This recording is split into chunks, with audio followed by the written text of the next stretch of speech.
एक पुराने भूले बिसरे गांव के बीचों बीच घने जंगलों और पहाड़ियों के बीच एक बहुत ही पुराना बरगद का पेड़ खड़ा था। गांव वाले उसे कहते थे फुसफुसाता पेड़। कहते थे उस पेड़ में आत्माएं रहती हैं जो रात को लोगों के कानों में फुसफुसाती हैं। जिसने भी उसकी फुसफुसाहट सुनी वो अगली सुबह तक कभी नहीं मिला। रवि, एक 17 साल का लड़का, शहर से अपनी गर्मी की छुट्टियों में अपनी दादी के पास गांव आया था। वह पढ़ा लिखा तर्कशील लड़का था। इन सब भूत प्रेत की बातों पर यकीन नहीं करता था। एक शाम रवि ने दादी से उस पेड़ के बारे में पूछा। दादी कांपती आवाज में बोली, उस पेड़ का नाम मत लेना बेटा। कई लोग उसकी फुसफुसाहट के पीछे गए पर लौटे नहीं। वहां अंधेरा है, बुरा साया है, कभी मत जाना। लेकिन रवि की जिज्ञासा अब जाग चुकी थी। उसी रात जब पूरा गांव गहरी नींद में था, रवि चुपचाप टॉर्च लेकर घर से निकल गया। गांव सन्नाटे में डूबा था।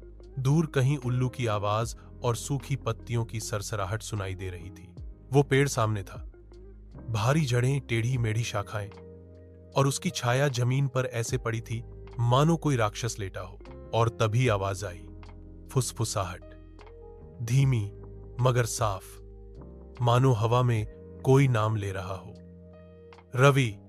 रवि चौंका, पीछे देखा, कोई नहीं था। आओ सच्चाई जानो, आवाज पेड़ से आ रही थी। रवि आगे बढ़ा। पेड़ की छाल बीच से फटने लगी और उसमें एक अंधेरा दरवाजा सा बन गया। वो रुका, डरा, लेकिन मन की जिज्ञासा उसे खींच ले गई। पेड़ के अंदर वो जैसे किसी और ही दुनिया में चला गया। वहां की दीवारें धड़कती थीं जैसे जिंदा हों। लाल रोशनी में अजीब चित्र बने थे, डरावने चेहरे, आंखें और चिल्लाते हुए लोग। और फिर उन आंखों ने उसे देखा। पेड़ के भीतर अंधेरे में न जाने कितनी आंखें चमक रही थीं, और उनके साथ थे शरीर विकृत इंसान जिनके मुंह सिले हुए थे। एक ने कहा, हमें बाहर निकालो। दूसरे ने फुसफुसाया, उन्होंने हमारी जुबानें काट दी। रवि चीखा, भागने की कोशिश की, लेकिन दरवाजा बंद हो चुका था। फिर वो आया, एक काली आकृति, लंबी, सींगों जैसी शाखाओं वाला।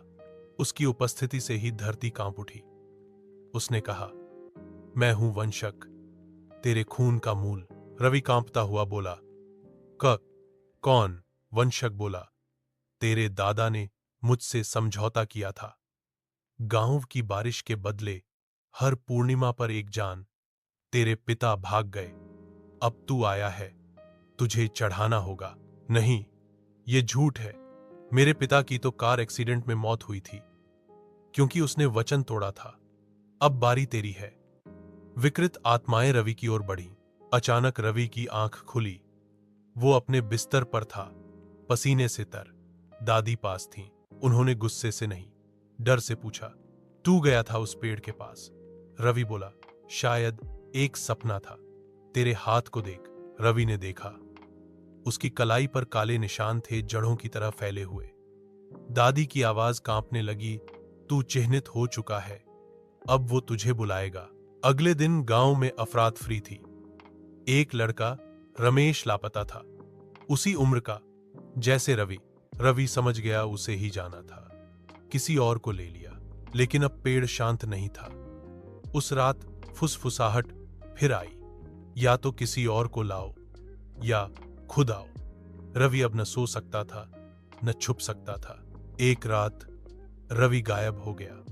दादी का रो रोकर बुरा हाल था, लेकिन पेड़ अब भी वहीं खड़ा था।